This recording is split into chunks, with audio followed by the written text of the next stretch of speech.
Welcome back to my channel. Totoo po ba kaya itong balitang ito na naglabas na ng hatol ang MTRCB kaugnay po sa nangyaring insidente sa It's Showtime doon po sa kainan ng icing ng cake na ginawa ni Ayon Perez at saka ni Vice Ganda? Well, medyo matagal na nga po ito. Inabot ng isang buwan bago nakapagbaba ng desisyon ang MTRCB. Although wala pa pong official na statement ng MTRCB, pero nakakapagtaka kung paano nakukuha ni Christy Fermin ang kanyang mga balita dahil siya daw ang unang naglabas ng news na suspended po ang It's Showtime ng 12 araw or in short 2 weeks dahil wala naman po silang ere ng Sundays. So 6 days, 6 days, 2 weeks nga. So, ngayon pa lang, may mga naglalabasa na, may mga nagko-comment na hindi daw patas ang MTRCB. Alam po natin na ang head ng MTRCB ay anak ni Tito Sotto ng EAT na kalaban ng It's Showtime. Dahil di po ba, nagkaroon din ng issue ang EAT nung hinalikan po ni Tito Sotto si Helen Gamboa na asawa niya on live TV. Yun po ginawa ng issue, sabi na mga kalaban din ng EAT. Particularly yung mga supporters ng It's Showtime. Ganun po talaga, no? Kapag ikaw ay napansin at nabatikos, kailangan humanap ka ng iba na idadamay mo para nga naman hindi sabihin na ikaw lang ang merong diferensya or ikaw lang ang naagawa ng hindi tama. Pero hindi naman po pinatawag ng MTRCB si Tito Sotto saka si Helen Gamboa. Unang-una sabi nila mag-asawa naman talaga yan at natural sa mag-asawa ang magpakita ng apeksyon. Although sinasabi naman dito sa kabila sa It's Showtime na mag-asawa naman daw si Vice Ganda at saka si Ayon Perez at may bali-balita na nagpakasal yata sila. So natural na umalma ang mga supporters ng It's Showtime dahil bakit sila lang ang bibigyan ng parusa? Bakit hindi itong EAT? So, totoo po ba kaya na naging bias itong si Lala Sotto or sinusunod lang talaga nila yung rules and regulations ng MTRCB? Alam mo kasi ang napansin ko, this past few weeks, itong grupo ni Vice Ganda, imbis na magpakumbaba at humingi ng sorry, kung ano-ano pang parinig ang kanilang ginagawa sa MTRCB. So, paano po kaya ang mangyayari nun? Oras ng It's Showtime? Replace kaya ang ipapalabas nila o magpapalabas sila ng mga pelikula? Yan po, abangan natin. Sunod ko po, nagpakita na po at lumitaw na yung siklista na naka-inkwentro nitong dating policeman na si Willie Gonzales. Dahil ang balita ko after nung interview ni Katunying kay Mr. Gonzales ay nagparamdam itong siklista at ginusto na magkita sila ni Gonzales na pinaunlakan naman ni Katunying. At ito yata ay nagkaroon sila ng interview kahapon at nagkita sila ni Mr. Gonzales. Hindi ko alam kung sa opisina o sa bahay ni Katunying. So, ibig sabihin, tapos na po talaga yung kwento. Tapos na yung issue between the ex-cop at saka itong siklista. Although may nagtatanong po kasi sa akin, no? Ano daw po ba ang karapatan ni Katunying na ma-interview itong si Mr. Gonzales? Ayan po ay hindi ko masasagot, hindi ko po alam yan. Siguro malalaman na lang natin kapag pinatawag nila sa Katunying kung bakit parang inunahan niya ng interview itong ex-cop na to. At ngayon, pati yung siklista. Hindi ko na po pinanood yung interview ni Katunying dun sa siklista. Basta ang sabi, sila po ay nagkaayos na at para sa kanilang dalawa ay tapos na ang issue. Pero meron po akong narinig na sinabi ng siklista nung nagkaharap-harap sila ni Mr. Gonzales at saka ni Katunying. Ang sabi po niya, napatawad ko na siya sa nangyaring issue. Yan po ay kaharap niya si Mr. Gonzales. So kung pinalalabas ni Mr. Gonzales na yung siklista ang nauna, ang nag-trigger kung bakit nagkaroon ng ganyang issue sa kanilang dalawa, at sinabi pa ni Gonzales na humingi ng tawad sa kanyang siklista, bakit dito sa pagkaharap nila sinabi nitong siklista na napatawad ko na siya sa nangyaring issue. Kayo nga po ang mag 1+1 dyan, kayo ang mag-isip kung ano ba talaga. Humingi ba talaga ng tawad itong siklista kay Mr. Gonzales? Bakit sinasabi niya ngayon na napatawad niya na itong ex-cop na ito? Well, all's well that ends well. Nagkapatawar na po sila, tapos na yung issue. Kaya lang, kung sila po ay nagkaayos na, nagkapatawaran na, at hindi na sila magsasampa ng reklamo against each other, hanggang doon na lang po ba talaga yung issue? Kung okay na po sila sa personal aspect, okay na sila. Ngayon, sa tingin naman ng ibang netizens, okay, nagkaayos na sila, nagkapatawaran na sila, ibig bang sabihin, ganun-ganun na lang. So para sa akin, sige, tapos na po ang issue between them sa kanilang dalawa. Pero kung meron po silang dapat panagutan sa batas, tulad ng sinasabi ni Atty. Fortun, yun po ay labas sa pagkakaayos nilang dalawa. Okay? Kung meron po silang dalawa na dapat harapin, tulad ng sinasabi nila na kaso ng pananakot dahil po kinasahan ng baril.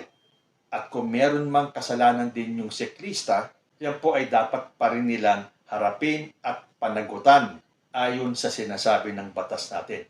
So para sa akin, it is between them. Kung nagkaayos na sila, nagkapatawaran na sila, sino po ba naman tayo para mag-judge? Dahil wala naman po talaga tayo doon sa pangyayari. So hindi po natin alam kung sino talaga ang nagsasabi ng totoo. So sino sa tingin ninyo ang totoong may kasalanan? Si Mr. Gonzales o yung siklista? Again, tapos na po para sa kanilang issue. Ngayon, kung meron silang dapat panagutan sa batas, yun na lang po ang aabangan natin. At ang huling balita po na gusto kong bigyan ng reaction ay ito pong pagsali ng CBCP sa NTF-ELCAC. Ako po kasi ay natuwa nung nabasa ko to sa CNN Philippines noong September 1. CBCP confirms office to join NTF-ELCAC to raise social church issues in government. Aba, sabi ko, for the first time, mukhang magkakaisa ang simbahan at ang ating gobyerno. Dahil ang CBCP sasali sa NTF-ELCAC. Dahil alam po natin na ang CBCP ay kontrang-kontra sa pamumuno at sa gobyerno ni President Bongbong Marcos. Dahil sinasabi nila, puro red tagging lang daw ang ginagawa nitong NTF-ELCAC na to. Pero ito pong NTF-ELCAC ay suportado ng ating President Bongbong Marcos at ni VP Sara. So sino ang paniniwalaan natin? Kanino tayo susuporta? Dito sa ating Presidente at VP o sa CBCP? Ang dami na pong issue ng CBCP na yan. Alam na alam po natin na sila ay kontra sa gobyerno ni PBBM. Kaya nung nabasa ko to, abay natuwa ako. Finally, baka magkaroon ng unity ang state and church. An office of the Catholic Bishops' Conference of the Philippines has joined the National Task Force to End Local Communist Armed Conflict to present social concerns and issues of the church that need to be addressed by the government. CBCP head Bishop Pablo David of Caloocan City confirmed on Friday. The said commission clarifies that they are engaging with the NTF-ELCAC precisely to address some church issues vis-a-vis government, including the issue about the red tagging of some cause-oriented groups and church organizations by the said body. Yan po ang sabi ni Bishop David. Well, okay pa rin yan. Ang importante kung ito ba ang first step para magkaroon ng unity between the church and state. Meron po tayong separation of church and state, okay? Pero hindi naman po nangangahulugan na hindi pwedeng mag-work for a common goal itong dalawang ito. Pero after nun, may inilabas kagad na clarification ang CBCP. Sabi po dito sa Inquirer.net, only one panel to engage NTF-ELCAC to address church issues, red tagging, sabi ng CBCP. The Catholic Bishops' Conference of the Philippines on Friday clarified that only one of its 31 commissions, committees, and offices will be a representative in the National Task Force to End Local Communist Armed Conflict. According to the CBCP in a statement, the said commission that will engage the NTF-ELCAC is the Episcopal Commission on Public Affairs to address church issues, including the red tagging of some cause-oriented groups and church organizations. So sa pagkakaintindi ko nito, kaya lang sila sumama sa NTF-ELCAC ay para ma-address daw yung issue ng red tagging ng ibang cause-oriented groups at ng church organizations. Ano to? Talagang nilinaw kagad nila na out of 31 commissions, isa lang po ang sumali sa CBCP. At gusto nilang palabasin na hindi buong CBCP ang pumapayag na sumama dyan sa NTF-ELCAC na yan. Kaya lang, dahil yung matataas na may posisyon dyan sa CBCP ay alam at kilalang kilala natin ng mga anti-BBM, kaya ganito po ang gusto nilang palabasin. Oo, sasama kami dyan, pero isang komisyon lang ang kasali dyan para lang i-address yung sinasabi yung red tagging. Sino ba ang nire-red tag ng gobyerno natin? Kung totoong meron ng salitang red tagging, kundi yung mga komunista, yung mga kasapi dyan sa mga maakaliwang grupong yan. Sino ba talaga ang pinoprotektahan ng simbahang Katoliko? Yung mas nakararaming Katoliko o itong mga komunistang ito? Bakit ganito ang statement nila? So, ibig sabihin, hindi po sila nakikipag-unite sa ating gobyerno. Gusto lang nilang linawin yung pagkakasangkot ng ibang grupo na nire-red tag daw ng NTF-ELCAC. Paano ka ba naman kasi talaga hindi mawawalan ng gana dito sa CBCP na to? Ako po, Katoliko ako. Mabuti na lang, ako at marami sa ating mga Katoliko ay nagsisimba na hindi dahil sa mga pare nito. Yung mga pare at yung mga obispo pa mismo na tapos na nga ang eleksyon ay imbis na pagmamahal at unity, pagkakaisa ang kanilang i-preach sa kanilang mga parishioners ay galit at ang pagkakawatak-watak ang gusto nilang mangyari. Alam na po natin yan. Isa na dyan, si Bishop Socrates Villegas. At itong ibang mga pari to, yung running priest, nakalimutan ko yung pangalan ng running priest na yan. Yan ba ang itinuro ni Jesus? Na ipakalat nyo ang pagkakawatak-watak at ang galit sa puso? Bakit hindi nyo subukan na gamitin yung inyong mga posisyon para magkaisa ang bawat isa sa atin? So, naglabas sila ng clarification. At sinasabing out of the 31 commissions, isang commission lang ang sumali sa NTF-ELCAC. Para bang meron silang kinatatakutan?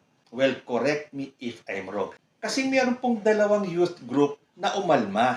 Sabi po dito sa Inquirer.net, at least 2 youth groups expressed surprise and concern about the Catholic Bishops' Conference of the Philippines' decision to join the government's anti-communist insurgency task force, saying that such a move contradicts Catholic teachings. Nagpalabas po ng statement yung Student Christian Movement of the Philippines at kinu-question nila bakit ang CBCP ay nag-participate sa activities ng NTF-ELCAC.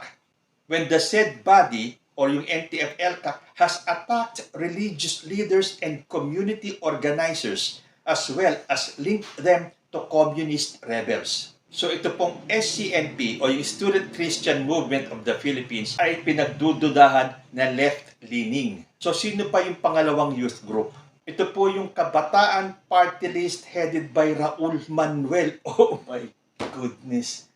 Alam natin na itong Kabataan Party List ay left-leaning. The youth are shocked to hear that CBCP is now a member of NTF-ELCAC, especially since it has been notorious in supposed violation of human rights up to their attacks against church leaders. They remain to be the biggest obstacle to human rights and peace talks in our country. Sabi po yan ng party list group. So pag sinabing peace talks, sino ba ang nagsusulong ng peace talks? Hindi ba yung mga komunista? So ang sinasabi ng Kabataan Party List, biggest obstacle daw to human rights pati ng peace talks ay itong NTF-ELCAC. Sabi pa nila, the youth are shocked. Huwag niyong lahatin yung youth. Iilan na lang kayong youth na sinasabi niyo Kabataan Party List, Raul Manuel. At dadalawang youth groups lang kayo na sinasabing against or nagulat. Shock talaga kayo kung bakit mag-join forces ang CBCP saka ang gobyerno natin. Kaya siguro itong CBCP ay biglang natakot at nag-issue sila ng statement. Oy, teka muna, hindi ang buong CBCP ang kasama dyan, kundi isa lang sa 31 na commissions ng CBCP. Okay, I may be wrong or maybe I am wrong. So educate me. Ang sa akin lang, winan plus 1 ko lang yan. Dahil ang unang statement nila, CBCP joins NTF-ELCAC. And then, nagsalita itong mga youth groups na to, dadalawa lang pala itong youth groups na to. Sa dinami-dami na mga grupo ng kabataan sa Pilipinas, dadalawang grupo lang nagsabing against Catholic teachings at sila daw ay nagulat sa pagsali ng CBCP sa NTF-ELCAC. And then suddenly, naglabas ng clarification yung head ng CBCP na hindi po buong CBCP ang sumali sa NTF-ELCAC, kundi isa lang sa 31 komisyon ng CBCP at para lang ma-address yung issue nung sinasabing red tagging sa ibang mga grupo at sa iba na sigurong mga kasapi ng kaparian. Kayo nga po ang mag-isip. Bakit nung umalma itong dalawang youth groups na to na alam natin na kahit na itanggi nila, sila po ay left-leaning. Natakot kaya ang CBCP kaya kailangan nilang i-pacify itong mga youth groups na to at kailangan nilang maglabas ng clarification na hindi ang buong CBCP ang sumali dyan sa NTF-ELCA. So, mali pala ako ng akala na ang CBCP ay nakikiisa na sa ating gobyerno para ma-address ang mga social issues ng ating bansa. Kayo po, ano ang masasabi nyo rito? Comment lang po down below and I will see you next time. Peace.